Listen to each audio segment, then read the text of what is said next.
and this is a cabbage market. This is where every day farmers markets take place, and you can really buy nice fresh produce.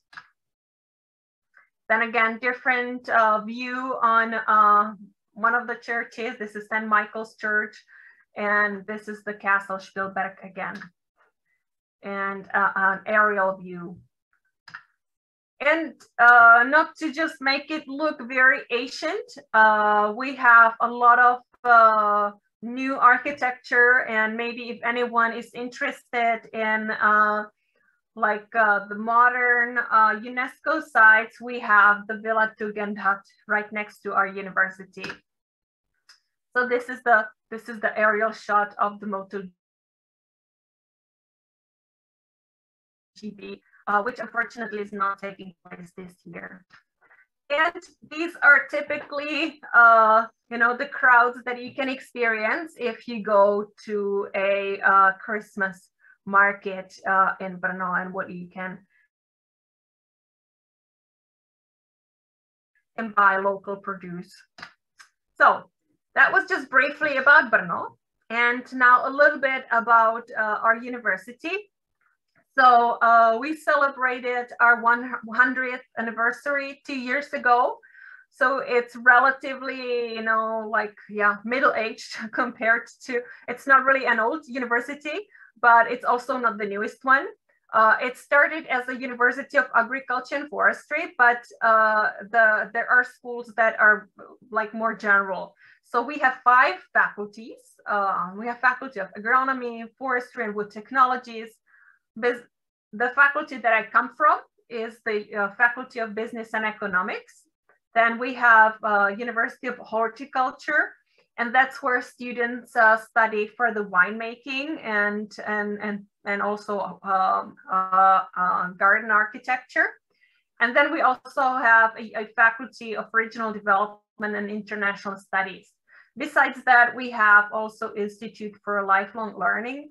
And on average, we have about 10,000 students. And of course, we have the ECT as label, which means that you can transfer your credits if you come study at our school. So this is the building where the classes at our faculty take place. Pedro was also lecturing here a couple of years ago. And what is interesting is that we have also some quite nice laboratories because we have also IT programs. So we have a laboratory of virtual reality. My students and students of my colleagues can use eye tracking laboratory. We have also EEG. So we can explore and investigate, how the brain operates when you are, let's say, making shopping decisions and, looking at advertisements or watching a website and so on. So just to give you an idea, whose name has given the name of our university. It's named after Gregor Johann Mendel. So I wonder if anyone ever heard about him and maybe knows what is he known for. Studying and working, but I will share the presentation with you so you can have a look at it later on. But just for interest, if you ever wore contact lenses, so the material for contact lenses was developed or discovered, or the guy who invented it was Professor Otto Wichterle, and he actually created this mixture at home, and he made his laboratory from toys. Yeah, it was like a toy parts for construction, and he could, because at that time he could not really use the laboratory, but is meant. Then they like planning. Yeah, they have milestones for different tasks, and they check you know, like every milestone, and then they progress like that. Then they show respect for privacy. So they will not ask questions about the partner's life. Like they will not ask about family. They will never ask about your, let's say, salary. It's your private thing. They will not ask you whether, let's say, I don't know, you like this or that. If it's not a business thing, I should not care. Yeah. And they come on time. And they don't really develop long-term business relationships on personal level.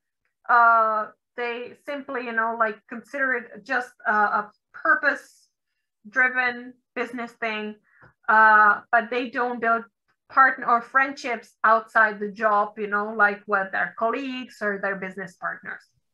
So polychronic cultures, those are maybe like Italians, Greeks, maybe some Arabic countries, yes? So they do many things at the same time, yeah? They a little while work on this, then they move to on something else, and then they return back and do things at the same time. Then if they consider something interesting and important, they stop their work and then they go, let's say, take care of, let's say, cooking or something.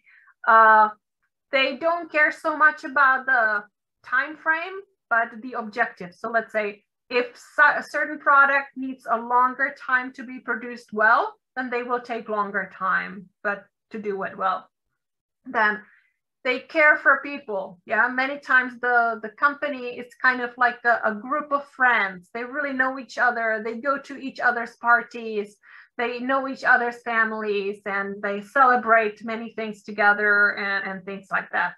Even when they decide about a business partner, they first want to learn more about the person before they trust that person. Yeah, and then yeah, if they have a business partner, sometimes it becomes even a personal friendship.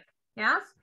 So what do you think? What is more common for Portuguese culture? Monochronic, more things from monochronic, or more things from polychronic? What do you think? Polychronic for sure. Yes, polychronic is closer to Portuguese culture, while for Czech Republic, we have more things in common with monochronic. Yes? It's not like perfectly, you know, like just only this and just only that. There's always some kind of compromises in each culture. But we have more characteristics connected with the monochronic, and then Portugal has more polychronic. What is important? Why do you think it's important to understand these differences? Why do you think you should understand that there are these different kinds of cultures? Because what do you think? So we can respect one another. We are not expecting to go in another country and it will be the same as ours. We can't think that. Yes, exactly. Not all people want to go to your house to have dinner. Not all people want to go to the cafe. Not all people want to be your friends. Yes, exactly, you know, but it doesn't mean that it cannot, you know, you cannot meet a person, you know, in Czech Republic who would invite you to your home and would want to be your friends. Yes, this is more like me. Yeah, I like to do that. But it's not like every person like that. And sometimes, you know, for example, Czechs, they first are kind of distant, but once you get to know them, you become really lifelong friends. Yes, it just takes time to warm up for them, but then they're really good friends. So, and just like you said, if you know certain country typically acts in a certain way, you are not maybe so surprised when you're doing business together. Yes, you just maybe need to know that you have to make some compromises. Yes, and maybe like if you know that maybe certain culture tends to extend the deadlines, then you probably need to set earlier deadline. So when the deadline is late, it's still okay for you. Yes, so then things like that. Jana? Okay, very good. Jana? So yes, time is up.